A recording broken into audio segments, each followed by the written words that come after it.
बैठक अज तिन्ने खेती कानून रद्द करन लई बिल ते लग सकदी है मोहर। लोक सभा च एक ही बिल पेश करेगी सरकार।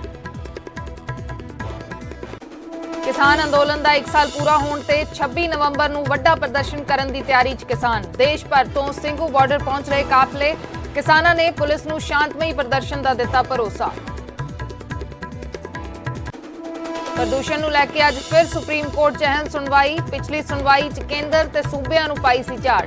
एक दूसरे ते इल्जाम लगाउण दी थां प्रदूषण घटाउण दा मंगिया सी प्लान। पंजाब च हुण 7 किलोवाट तक 3 रुपए प्रति यूनिट सस्ती मिलेगी बिजली। पावरकॉम ने जारी किया नोटिफिकेशन। 1 नवंबर तो लागू होणगियां नवीं दरां। समाज सेवी एसपीएस ओबरॉय ने मुख्यमंत्री चन्नी नाल कीती मुलाकात। सीएम ने ओबरॉय दे कमां दी कीती तारीफ। ओबरॉय दे आम आदमी पार्टी च जाण दियां सन चर्चावां। मुख्यमंत्री चन्नी ने देर रात सुखपाल खैरा दे परिवार नाल कीती मुलाकात। परिवार नूं हर संभव सहायता दा दिता भरोसा। ईडी दी गिरफ्त च ने खैरा पार्टी लीडरां ते लगाए सी साजिश दे इल्जाम। आम आदमी पार्टी तो सस्पेंड विधायक कंवर संधू ने मुख्यमंत्री चन्नी नाल कीती मुलाकात। इक्को गड्डी च आए नजर। बड़ा सवाल कि कांग्रेस च शामिल हो रहे ने कंवर संधू। आम आदमी पार्टी ने पोस्टर जारी कर मुख्यमंत्री चन्नी नूं दस्सिया नकली केजरीवाल। कांग्रेस दा पलटवार, केजरीवाल खुद नकली आदमी। तो सुखबीर ने दोवां ते कसिया तंज। मुख्यमंत्री चन्नी अज कच्चे अध्यापकों नाल करनगे मुलाकात। सवेरे करीब 11:30 बजे होएगी बैठक। कल अध्यापकों ने मंगां नूं लैके सिक्ख्या विभाग के प्रोग्राम च कीता सी हंगामा। होर सस्ता हो सकदा पेट्रोल डीजल। पेट्रोलियम रिजर्व तो कच्चा तेल रिलीज करने की तैयारी च केंद्र सरकार। कीमतां जा सकदी है भारी गिरावट।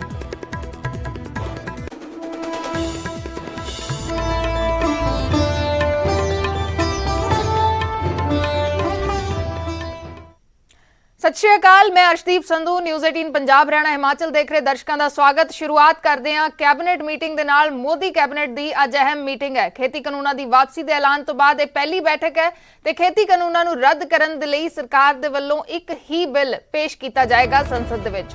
लोक सभा च फार्म लॉज रिपील बिल 2021 पेश होएगा। कैबिनेट मीटिंग दे विच इस रिपील बिल नूं मंजूरी मिल सकती है। 29 नवंबर तो सरदरुद का इजलास शुरू होएगा जिस दे विच बिल पेश किया जाएगा। अगर पास होंदा है कैबिनेट दे विच अज सवेरे 11 बजे कैबिनेट मीटिंग हो रही है। मोदी कैबिनेट की अहम बैठक है।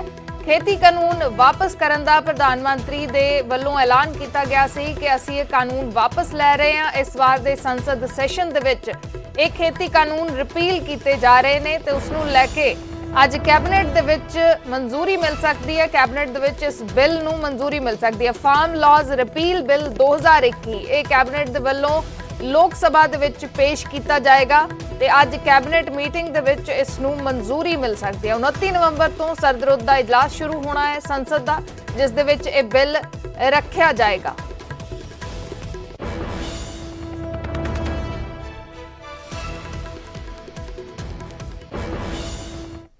तो खेती कानून वापस लैण का ऐलान जरूर होया है लेकिन किसान 26 नवंबर नूं 1 साल पूरा होने ते अपने प्रोग्रामां नूं लैके तैयारी खिंच रहे हैं। दिल्ली के बॉर्डरां दे उत्ते किसान तैयारी कर रहे हैं 1 साल पूरा होने की।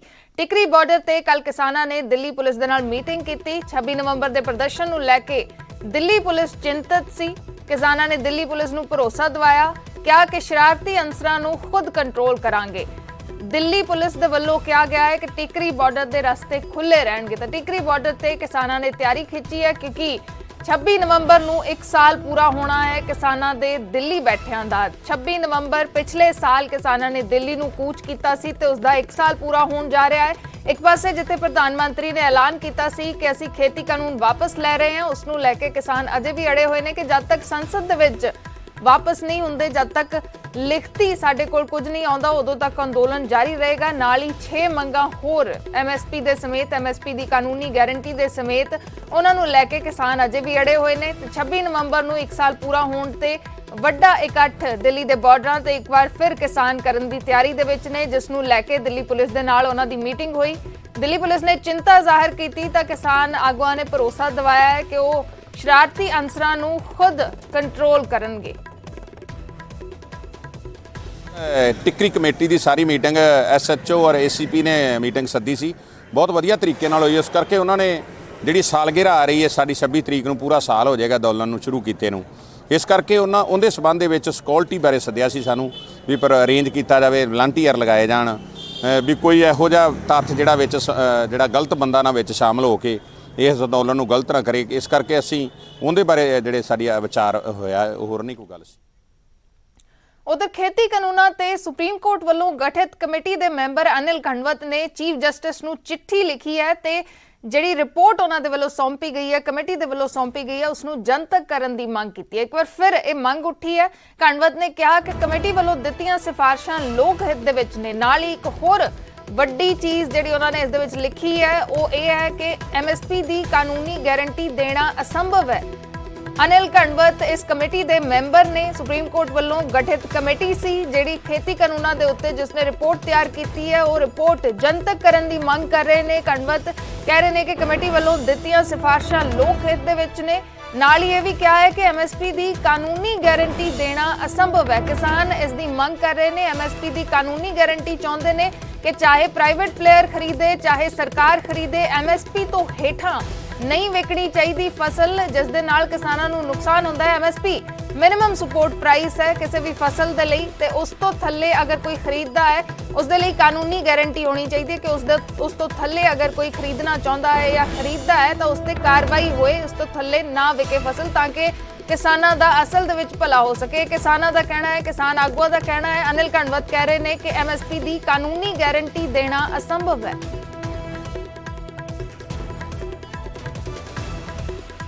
तो दिल्ली तो साडे सहयोगी सुशील पांडे जुड़े ने होर जानकारी दे लई। सुशील, क्या कुछ जानकारी है? एक बार फिर से मांग उठी है कि ये रिपोर्ट जनतक की जाए।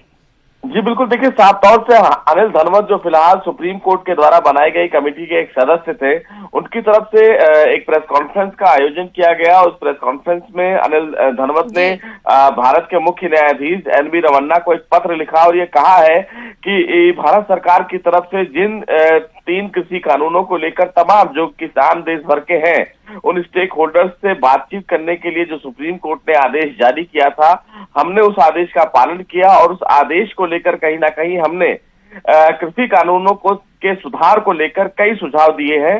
हालांकि इस पूरे कानून को अब फिलहाल सरकार के द्वारा खत्म कर दिया गया है, लेकिन फिर भी उन्होंने ये मांग की है कि जो सुझाव उन्होंने सुप्रीम कोर्ट में दिया है किसानों के फायदे के लिए, किसानों की उन्नति के लिए, उस रिपोर्ट को सार्वजनिक किया जाए, ताकि देश के पटल पर अगर वो रिपोर्ट आएगा तो निश्चित रूप से किसानों की उन्नति को लेकर जो कदम फिलहाल तमाम विशेषज्ञों के द्वारा उठाया गया था उस पर चर्चा होगी।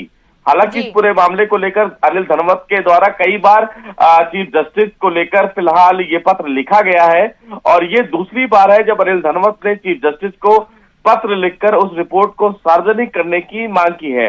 हालांकि अनिल घनवत वही शख्स हैं जिन्होंने फिलहाल कृषि कानून को लेकर जब सरकार ने फैसला लिया था कि कृषि कानून को वो रद्द करते हैं तो उन्होंने नाराजगी व्यक्त की थी और कहा था कि कृषि जो कानून है वो फिलहाल किसानों की उन्नति को लेकर है।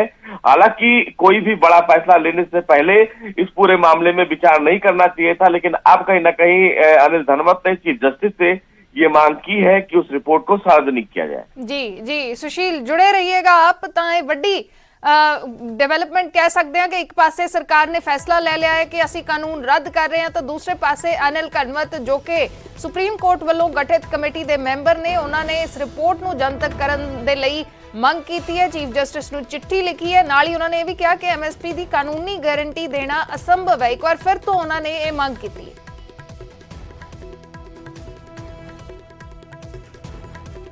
अगे वधदे हैं, दिल्ली NCR दे विच प्रदूषण नूं लैके अज फिर तो सुप्रीम कोर्ट दे विच अहम सुनवाई होण जा रही है। पिछली सुनवाई दे विच केंद्र ते सूबिਆਂ नूं सुप्रीम कोर्ट ने झाड़ पाई सी। इल्जाम तराशियां दी थां प्रदूषण घटाउण दा प्लान सुप्रीम कोर्ट दे वल्लों मंगिया गया सी। सुप्रीम कोर्ट ने कहा सी कि सिर्फ बैठकां हो रही ने, कोई ठोस गल नहीं हुई, कोई ठोस कार्रवाई नहीं हुई।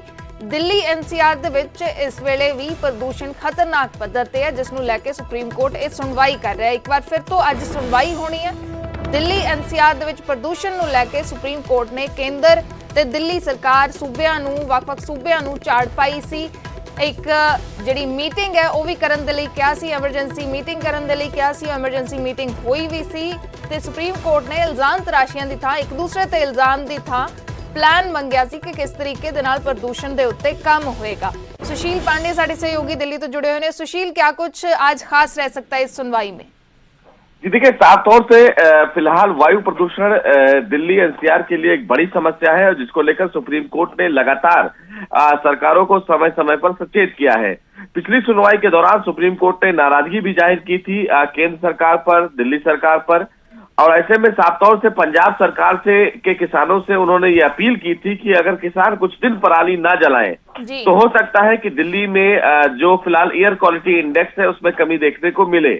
लेकिन सुप्रीम कोर्ट के समक्ष जो रिपोर्ट रखी गई, जिसमें पराली को पहले ही एक बड़ा मुद्दा बनाया गया था, उसको लेकर चीफ जस्टिस ने कहा कि पराली एक बड़ा मुद्दा नहीं है, दिल्ली में प्रदूषण बढ़ने को लेकर और भी कई एस्पेक्ट है जिसकी वजह से दिल्ली में प्रदूषण का जो लेवल है वो इंक्रीज होता है।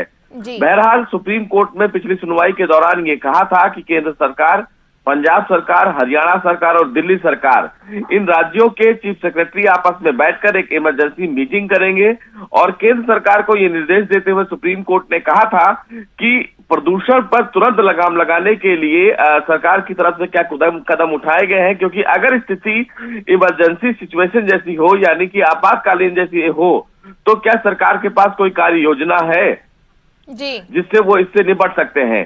आज देखना बेहद अहम होगा कि पंजाब सरकार की तरफ से, हरियाणा सरकार की तरफ से, और सबसे अहम भूमिका दिल्ली सरकार की तरफ से क्या कुछ फिलहाल दाखिल की जाती है हलफनामे की रिपोर्ट। हालांकि दिल्ली सरकार ने अपना जो हलफनामा दाखिल किया था, उस हलफनामे में उन्होंने एक बार फिर से पराली एक बड़ा कारण बताया था, जिसको लेकर चीफ जस्टिस खासा नाराज हुए, और उन्होंने कहा कि राजधानी दिल्ली में जिस तरह दिल्ली सरकार काम कर रही है, ऐसा लगता है कि जैसे वो विज्ञापनों पर ज्यादा काम कर रही है और जमीनी हकीकत कुछ और है। तो आज देखना बेहद अहम होगा कि दिल्ली सरकार प्रदूषण को रोकने के लिए अपनी क्या कार्य योजना सुप्रीम कोर्ट के समक्ष रखती है।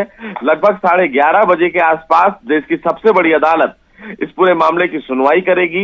देखना बेहद अहम होगा कि तमाम राज्य सरकारें और केंद्र सरकार प्रदूषण को रोकने को लेकर क्या कुछ कदम उठाने की बात का जिक्र अदालत में करती हैं। जी जी, शुक्रिया सुशील पूरी जानकारी के लिए। तो 11 बजे सुप्रीम कोर्ट ਦੇ ਵਿੱਚ ਸੁਣਵਾਈ ਹੋਣੀ ਹੈ। ਦਿੱਲੀ ਐਨਸੀਆਰ ਦੇ ਵਿੱਚ ਪ੍ਰਦੂਸ਼ਣ ਨੂੰ ਲੈ ਕੇ ਇਹ ਸੁਣਵਾਈ ਹੋ ਰਹੀ ਹੈ। ਇੱਕ ਵਾਰ ਫਿਰ ਤੋਂ ਅੱਜ ਸੁਪਰੀਮ ਕੋਰਟ ਸੁਣਵਾਈ ਕਰੇਗੀ। ਪਿਛਲੀ ਸੁਣਵਾਈ ਦੌਰਾਨ ਕੇਂਦਰ ਨੂੰ, ਸੂਬਿਆਂ ਨੂੰ ਝਾੜ ਪਾਈ ਗਈ ਸੀ, ਦਿੱਲੀ ਸਰਕਾਰ ਨੂੰ ਝਾੜ ਪਾਈ ਗਈ ਸੀ, ਜਿਸ ਦਾ ਜ਼ਿਕਰ ਸੁਸ਼ੀਲ ਕਰ ਰਹੇ ਸਨ। ਤੇ ਇੱਕ ਵੱਡਾ ਮੁੱਦਾ ਇਸ ਵੇਲੇ ਬਣਿਆ ਹੋਇਆ ਹੈ ਕਿ ਸਾਲ ਦੇ ਇਸ ਸਮੇਂ ਦੇ ਵਿੱਚ ਜ਼ਿਆਦਾ ਪ੍ਰਦੂਸ਼ਣ ਦੇਖਣ ਨੂੰ ਮਿਲਦਾ ਹੈ ਦਿੱਲੀ ਐਨਸੀਆਰ ਦੇ ਵਿੱਚ, ਜਿਸ ਨੂੰ ਲੈ ਕੇ ਦਿੱਲੀ सरकार ने हल्फनामे दे विच किया सी पराली नूं एक वड्डा कारण दस्सिया सी, जिस नूं सुशील कह रहे ने कि जिस ते सुप्रीम कोर्ट खासा नाराज हुई सी, क्योंकि जिहड़े तत्थ सुप्रीम कोर्ट दे विच पहलां पेश कीते गए ने केंद्र या दिल्ली सरकार दे वल्लों, उस दे विच पराली इन्ना वड्डा मुद्दा नज़र नहीं आया। उस दे राहीं होण वाले प्रदूषण नूं 4% जिहड़ा दस्सिया गया सी दिल्ली दे विच। तां इस नूं लैके कोई ठोस प्लान सुप्रीम कोर्ट दे वल्लों मंगिया गया है। देखना होएगा कि अज ਵੱਖ-ਵੱਖ ਸਰਕਾਰਾਂ, ਵੱਖ-ਵੱਖ ਸੂਬਿਆਂ ਦੇ ਵੱਲੋਂ ਕੀ ਪਲਾਨ ਦਿੱਤਾ ਜਾਂਦਾ ਹੈ, ਦਿੱਲੀ ਸਰਕਾਰ ਦੇ ਵੱਲੋਂ, ਕੇਂਦਰ ਦੇ ਵੱਲੋਂ ਕੀ ਪਲਾਨ ਦਿੱਤਾ ਜਾਂਦਾ ਹੈ।